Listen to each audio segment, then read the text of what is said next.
the United States of America is facing an emergency tonight. And no, it is not the emergency of the clock ticking to midnight without legislated funding for the American government. We've seen that clock tick to midnight before on nights like this. The emergency the United States of America is facing tonight is an emergency the United States of America has created for the world. And that emergency is that the President of the United States, in his public appearance today, proved that he is mentally incapable and emotionally incapable of fulfilling his constitutional duties as President of the United States. In other words, there is no President of the United States as we knew it. There is no functioning intelligence, no functioning judgment mechanism within the mind of the current holder of the title, President of the United States. And that person is also the holder of the nuclear codes that could destroy the planet in seconds. And he is, much to the horror of the commanding officers of the American military who listened to him today, the commander-in-chief of the most powerful military in the history of the world. Much of the news media made the mistake of believing that all of the American commanding generals and admirals were being summoned to Quantico, Virginia, to listen to the small man of small experience who is currently the Secretary of Defense. That was obviously a fraudulent reason for demanding that all the generals and admirals fly from all over the world, leaving their command posts, to listen to a speech. It was obviously always just a setup for Donald Trump to harangue that audience with what turned out to be stream of consciousness madness, complete with hallucinations and an endless stream of pathological lies. A group of officers who earned their jobs in ways that Donald Trump never could, had to sit there and listen to a clown who stood before them in what appears to be a homemade brew of orange makeup slathered all over his face because he thinks it makes him look better. And I guess maybe we should accept Donald Trump's judgment about that one thing, that the madman orange makeup he slathers on himself makes him look better. Maybe it does. We don't know.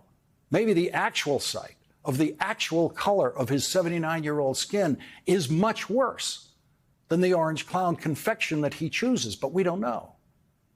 Or maybe the orange junk on his face is yet another proof that the man has no capacity to make a judgment about anything, including the way he looks. Never mind nuclear weapons. What was he thinking backstage when his Secretary of Defense, who had to promise to stop drinking to get confirmed by the Senate, insulted all of the commanding officers in the room with this kind of idiocy? It's completely unacceptable to see fat generals and admirals in the halls of the Pentagon and leading commands around the country and the world. It's a bad look. It is bad, and it's not who we are. Okay, Pete, how about fat presidents? How about a president who has been fat every day of his political career? Is that a bad look? All of those generals can button their uniform jackets. All of those admirals can, every one of them. So there's the Secretary of Defense, who may or may not be managing his reported drinking problem, telling all of those commanding officers that they better never look as bad as Donald Trump, who can't even button his suit coat jacket. There was some suspense in the room today when Donald Trump was giving his speech. There was no suspense about would he cross the line that you never cross with the military as president and get political. Everyone knew he was going to do that. Everyone knew that he doesn't know there's a line. Everyone knew he was going to foolishly waste the admirals and generals' time telling them about how many swing states he won. And of course he did. The suspense in the room was whether the very, very tired, almost sleepy 79-year-old man at the microphone was going to make it through that 1 hour and 11-minute speech. And there were times in the middle of a sentence that it would seem like he just might drop right there, might not even finish that sentence. And what he seemed to be showing to the generals and the world is that he might not have the physical strength to make it through the 3 years, 3 months, and 20 days left of his presidency. Is that what has given J.D. Vance such a spring in his step lately? Is that why the vice president looks so happy these days? Donald Trump has never looked physically weaker or wearier than he did today. Weaker in every sense of that word, physically, mentally. Because Donald Trump is uneducable. He still doesn't understand why he walked into a room of military commanders today and faced silence.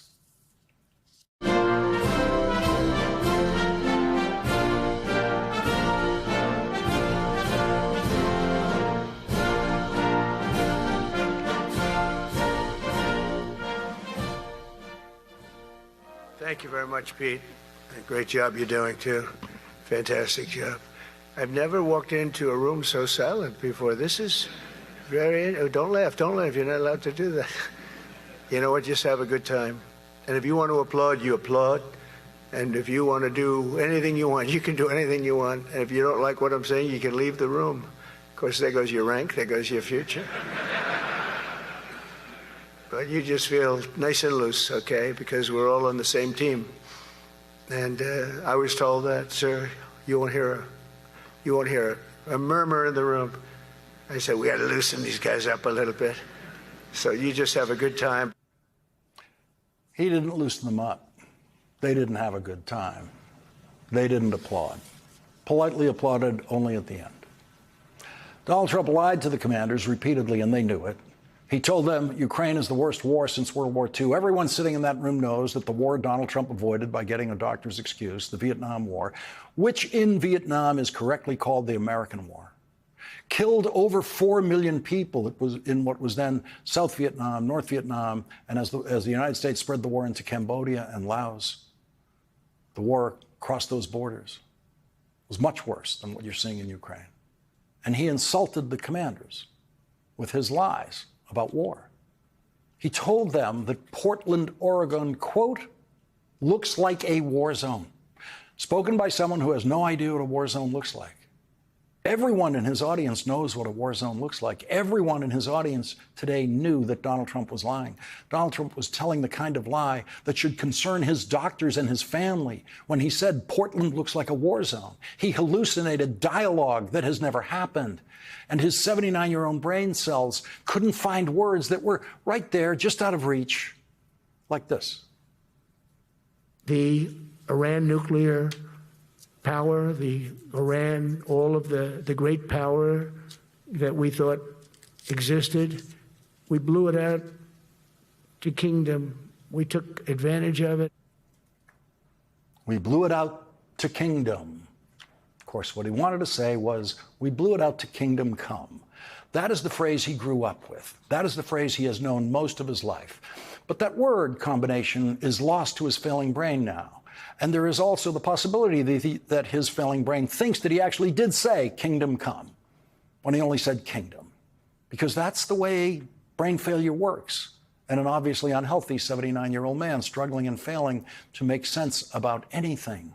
Generals flew across oceans, admirals crossed the world to come and listen to the most ridiculous person who has ever stood before them to discuss walking downstairs. We were not respected with Biden. They looked at him falling downstairs every day. Every day the guy's falling downstairs. He said, it's not our president. We can't have it. I'm very careful, you know, when I walk downstairs, like I'm on stairs, like these stairs, I walk very slowly. Nobody has to set a record. Just try not to fall, because it doesn't work out well. A few of our presidents have fallen, and it became a part of their legacy. We don't want that. You walk nice and easy. You don't have to set any record. Be cool. Be cool when you walk down, but don't bop down the stairs. So one thing with Obama, I had zero respect for him as a president, but he would bop down those stairs. I've never said, da-da-da-da-da-da, bop, bop, bop. He'd go down the stairs, wouldn't hold on. I said, it's great. I don't want to do it. I guess I could do it. But eventually, bad things are going to happen. And it only takes once. Imagine crossing 10 time zones to hear that. This is an emergency for the United States of America and the world. And those generals and admirals know that. They know that their commander-in-chief is lost. They saw him today. They listened to him today. And it was unlike anything they have ever listened to before in their lives. It is much worse than the first version of Donald Trump they saw in his first term as president. What they saw was something much worse than a president falling downstairs, and they all know it. They were forced to listen to the most ignorant man in the room tell them that he is the first person in the world to figure out how to stop wars. The Department of War, I love the name. I think it's so great. I think it stops wars. The Department of War is going to stop wars. He believes it. Imagine standing, talking to graduates of West Point, graduates of Annapolis, graduates of the Air Force Academy, and telling them that the name Department of War, which is still not the legal name of the Defense Department, will stop wars.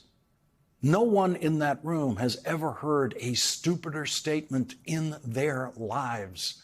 They know the president is not well.